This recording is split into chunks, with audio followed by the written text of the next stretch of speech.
Diego Rivera was born on December 8, 1886, in Guanajuato, Mexico. His full name was Diego María de la Concepción Juan Nepomuceno Estanislao de la Rivera y Barrientos Acosta y Rodríguez. Rivera came from a well-off family. His father, Diego Rivera Acosta, was a teacher, and his mother, María del Pilar Barrientos, was a doctor. From a young age, Rivera showed a proclivity for drawing and art, with his parents supporting his talent. At the age of 10, Rivera enrolled at the Academy of San Carlos in Mexico City. His talent quickly became apparent, and he was recognized as a prodigy. During his time at the Academy, he was influenced by the prevailing artistic trends, which included European styles like neoclassicism and romanticism. His early works were largely conventional, adhering to these established norms. In 1907, Rivera received a government grant to study in Europe. He moved to Spain, where he studied with the renowned artist Eduardo Chicharo. During his stay in Madrid, Rivera immersed himself in the Spanish artistic tradition, absorbing the influences of classical and modern Spanish painters. In 1909, Rivera moved to Paris, which was then the epicenter of the art world. In Paris, he befriended several influential artists, including Pablo Picasso, Juan Gris, and Amedeo Modigliani. Rivera's work during this period was heavily influenced by Cubism, a revolutionary art movement spearheaded by Picasso and Georges Braque. He experimented with the fragmented forms and geometric shapes characteristic of Cubism, producing works that reflected his engagement with this avant-garde style. While in Paris, Rivera met Angelina Beloff, a Russian painter. The two artists formed a romantic and professional partnership, living together for several years. They had a son, Diego Rivera Beloff, who tragically died at the age of 2. Rivera returned to Mexico in 1921, a pivotal moment both for his career and for the cultural landscape of Mexico. The country was undergoing a profound transformation following the Mexican Revolution, 1910 to 1920, and there was a renewed focus on national identity and social justice. The government, led by President Álvaro Obregón, sought to use art as a means of social and political education, commissioning murals that would convey revolutionary ideals to the public. Rivera became one of the leading figures of the Mexican muralist movement, alongside José Clemente Orozco and David Alfaro Siqueiros. His murals were characterized by their grand scale, vibrant colors, and powerful social messages. He sought to depict the struggles and triumphs of the Mexican people, often focusing on indigenous culture, the working class, and historical themes. One of Rivera's most famous early murals was Creation, painted in 1922 at the Bolivar Auditorium in Mexico City. This mural marked the beginning of his mature style, combining elements of Cubism with traditional Mexican imagery. Rivera's use of large, flat areas of color and monumental figures became defining features of his work. Rivera's art was deeply intertwined with his political beliefs. He was a committed Marxist and saw his murals as a tool for social change. His work often depicted the exploitation of the working class and indigenous people, as well as the potential for revolutionary transformation. In 1927, Rivera traveled to the Soviet Union to participate in the 10th anniversary celebrations of the October Revolution. During his stay, he studied Soviet art and met with prominent Soviet artists and intellectuals. This experience further solidified his commitment to Marxist ideals and influenced his subsequent work. Upon returning to Mexico, Rivera continued to produce politically charged murals. One of his most famous works from this period is the series of murals at the National Palace in Mexico City, begun in 1929. These murals, collectively titled The Epic of the Mexican People, depict Mexican history from pre-Columbian times to the post-revolutionary era. Rivera's portrayal of historical figures such as Hernán Cortés, Benito Juárez, and Emiliano Zapata highlights the ongoing struggle for social justice and national sovereignty. Rivera's personal life was as vibrant and tumultuous as his art. In 1929, he married Frida Kahlo, a young painter who would become one of the most renowned artists of the 20th century. Their relationship was marked by passion, mutual admiration, and frequent infidelities.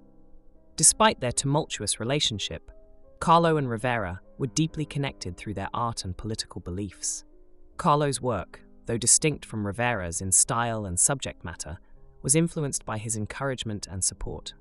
Rivera recognized Kahlo's unique talent and promoted her work, helping her gain recognition in the art world. The couple's home, known as the Blue House, La Casa Azul, in Coyoacán, Mexico City, became a gathering place for artists, intellectuals, and political activists. Rivera's career was not without controversy. His outspoken political views and unapologetic depiction of social issues often brought him into conflict with authorities and patrons.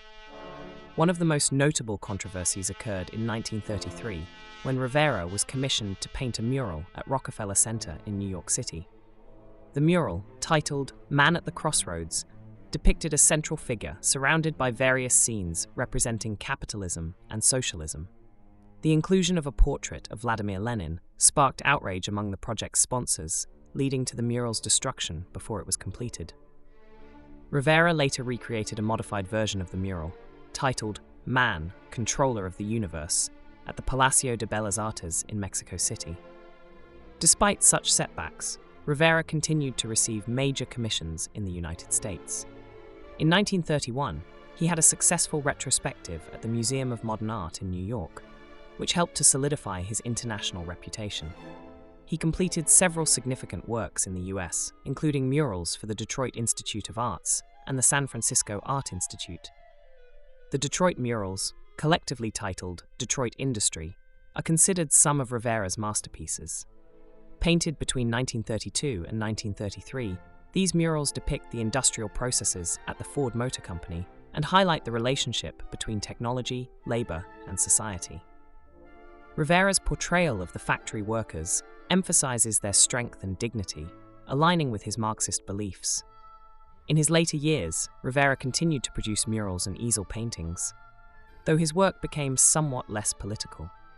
He focused more on Mexican history and culture, producing works that celebrated the nation's rich heritage.